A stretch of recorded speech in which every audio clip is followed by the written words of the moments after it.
मदनपुर नामक एक बहुत ही सुंदर गांव था। वहां के लोग बहुत ही खुश रहा करते थे तथा एक दूसरे की मदद किया करते थे। वह सारे हिल मिल कर रहते थे। अरे बेटा, जल्दी लौट कर आ जाना। हाँ हाँ पिताजी, शहर का जैसे ही काम खत्म हो जाएगा मैं आ जाऊंगा। अब चलता हूँ पिताजी। एक दिन की बात है, एक जादूगरनी उस गांव से गुजर रही थी।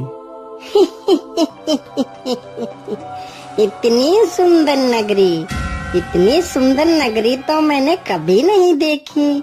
क्यों ना मैं इस नगरी को अपने वश में कर लूं और यहाँ पर अपना महल बनाऊं और यहाँ के लोगों को अपना गुलाम बना लेती हूँ। फिर जादूगरनी उस गांव पर अपना काला जादू कर देती है और गांव के लोगों से अपनी सेवा करवाती है। अरे ओ बुड्ढे, तू आज मेरे लिए आम के मीठे मीठे फल ले आ। मुझे आज आम के फल खाने का बहुत मन हो रहा है।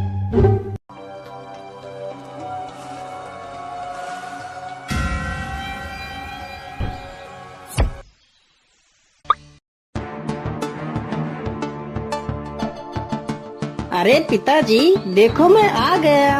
आप इधर कहाँ जा रहे हो? आप कुछ बोल क्यों नहीं रहे हो? आपको क्या हुआ पिताजी? अरे ये क्या, पिताजी कुछ बोल क्यों नहीं रहे हैं? आखिर यहाँ क्या चल रहा है? मुझे इसका पता लगाना होगा। लेकिन पिताजी इस ओर कहाँ जा रहे हैं? चलो देखता हूँ।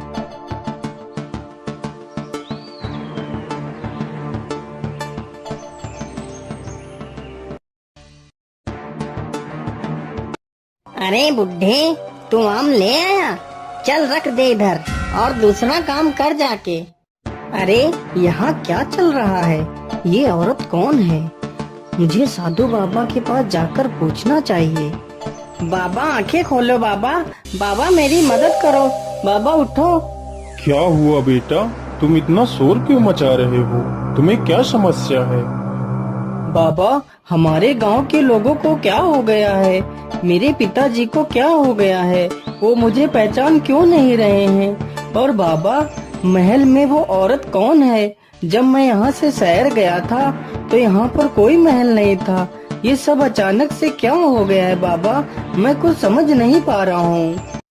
फिर बाबा ध्यान लगाकर देखते हैं और बताते हैं, बेटा वह कोई औरत नहीं बल्कि एक जादूगरनी है और उसने पूरे गांव पर अपना काला जादू कर रखा है। तो बाबा जी, मैं अपने गांव की रक्षा कैसे करूं? मैं अपने पिताजी को कैसे बचाऊं? बाबा मुझे कोई उपाय बताइए। बेटा, उस जादूगरनी के जादू से गांव को मुक्त कराने का एक ही उपाय है। यहाँ से 100 मील दूर एक कुंभा नामक गुफा है। उस गुफा में तुम्हें मेरे गुरुजी मिलेंगे। वह तुम्हें इसका उपाय अवश्य बताएंगे। जाओ बेटा। फिर मोहन गुफा की तरफ चल देता है।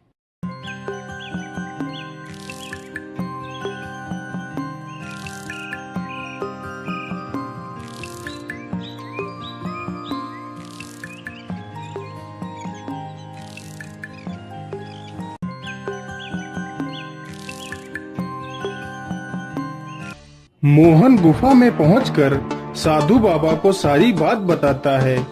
बेटा ध्यान से सुनो, यहाँ से कुछ ही दूर पर एक जादुई पेड़ है। उस पेड़ में ही उस जादूगरनी की आत्मा है। अगर तुम उस पेड़ को नष्ट कर दो तो उस जादूगरनी की मृत्यु हो जाएगी और तुम्हारा गांव काले जादू से मुक्त हो जाएगा। लेकिन बाबा, मैं उस पेड़ को पहचानूंगा कैसे? बेटा, उस पेड़ को पहचानना ज्यादा मुश्किल नहीं है।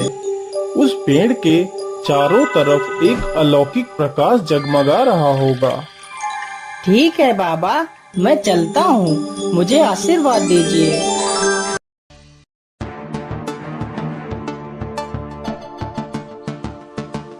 मुझे लगता है कि वह जादुई पेड़ यही है जो बाबा ने बताया था। चलो जल्दी से मैं इसे काट देता हूँ। तभी जादूगरनी वहाँ पर आ जाती है।